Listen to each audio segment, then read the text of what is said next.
ಪ್ರತಿ ತಿಂಗಳು ಪಿಂಚಣಿ ಹಣವನ್ನು ಪಡಿತಕ್ಕಂತಹ ಪಿಂಚಣಿದಾರರ ಖಾತೆಗಾದ್ರೆ ಜುಲೈ ತಿಂಗಳಿನ ಪಿಂಚಣಿ ಹಣವನ್ನು ಅರ್ಹ ಫಲಾನುಭವಿಯರ ಖಾತೆಗಾದ್ರೆ ಇವತ್ತು ಬಿಡುಗಡೆ ಮಾಡಲಾಗ್ತಿದೆ ಅಂತ ಹೇಳಿ ಮಾಹಿತಿಯನ್ನಾದರೆ ತಿಳಿಸಲಾಗಿದೆ. ಬನ್ನಿ ಇದರ ಬಗ್ಗೆ ಸಂಪೂರ್ಣವಾಗಿ ಇನ್ಫಾರ್ಮೇಷನನ್ನು ಈ ವಿಡಿಯೋದಲ್ಲಿ ನಾವು ತಿಳ್ಕೊತಾ ಹೋಗೋಣ. ವಿಡಿಯೋವನ್ನು ಸ್ಟಾರ್ಟ್ ಮಾಡ್ತೀನಿ. ಅದಕ್ಕಿಂತ ಮೊದಲು ನೀವಿನ್ನೂ ನಮ್ಮ ಚಾನಲ್ಗೆ ಸಬ್ಸ್ಕ್ರೈಬ್ ಮಾಡದೇ ಇದ್ರೆ ಈ ಕೂಡಲೇ ಚಾನಲ್ಗೆ ಸಬ್ಸ್ಕ್ರೈಬ್ ಮಾಡ್ಕೊಳ್ಳಿ ಮತ್ತು ಲೈಕ್ ಮಾಡಿ. ಬನ್ನಿ ಈಗ ನಾವು ಮಾಹಿತಿಯನ್ನು ತಿಳ್ಕೊತಾ ಹೋಗೋಣ. ಹೌದು, ಇವತ್ತು ಪಿಂಚಣಿ ಹಣವನ್ನು ಪಡಿತಕ್ಕಂತಹ ಪಿಂಚಣಿದಾರರ ಖಾತೆಗಾದ್ರೆ ಇವತ್ತು ಜುಲೈ ತಿಂಗಳಿನ ಪಿಂಚಣಿ ಹಣವನ್ನು ಬಿಡುಗಡೆ ಮಾಡಲಾಗ್ತಿದೆ ಅಂತ ಹೇಳಿ ಇದೀಗ ಮಾಹಿತಿಯನ್ನಾದರೆ ತಿಳಿಸಿರ್ತಕ್ಕಂಥದ್ದು. ಯಾವ ಯಾವ ಜಿಲ್ಲೆಗಳಲ್ಲಿನ ಪಿಂಚಣಿದಾರರ ಖಾತೆಗಾದ್ರೆ ಇವತ್ತು ಜುಲೈ ತಿಂಗಳಿನ ಪಿಂಚಣಿ ಹಣವನ್ನು ಬಿಡುಗಡೆ ಮಾಡಲಾಗ್ತಿದೆ.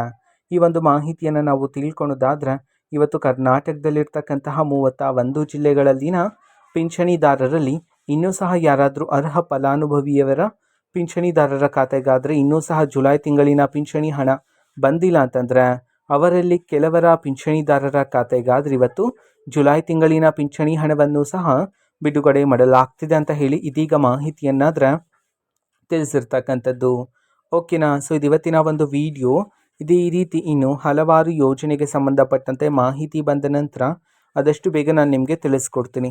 ನಿಮ್ಮ ಖಾತೆಗೆ ಇನ್ನೂ ಸಹ ಜುಲೈ ತಿಂಗಳಿನ ಪಿಂಚಣಿ ಹಣ ಬಂದಿಲ್ಲ ಅಂತಂದರೆ ನೀವು ಅರ್ಹ ಫಲಾನುಭವಿಯರಾಗಿದ್ದರೆ ಖಂಡಿತವಾಗ್ಲೂ ವೆಯ್ಟ್ ಮಾಡ್ತೀರಿ. ಅತಿ ಶೀಘ್ರದಲ್ಲಿನೇ ನಿಮ್ಮ ಖಾತೆಗೂ ಸಹ ಸರ್ಕಾರದ ಕಡೆಯಿಂದ ಜುಲೈ ತಿಂಗಳಿನ ಪಿಂಚಣಿ ಹಣವನ್ನು ಬಿಡುಗಡೆ ಮಾಡ್ತಾರೆ.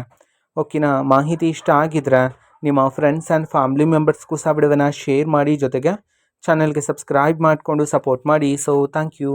ಬಾಯ್.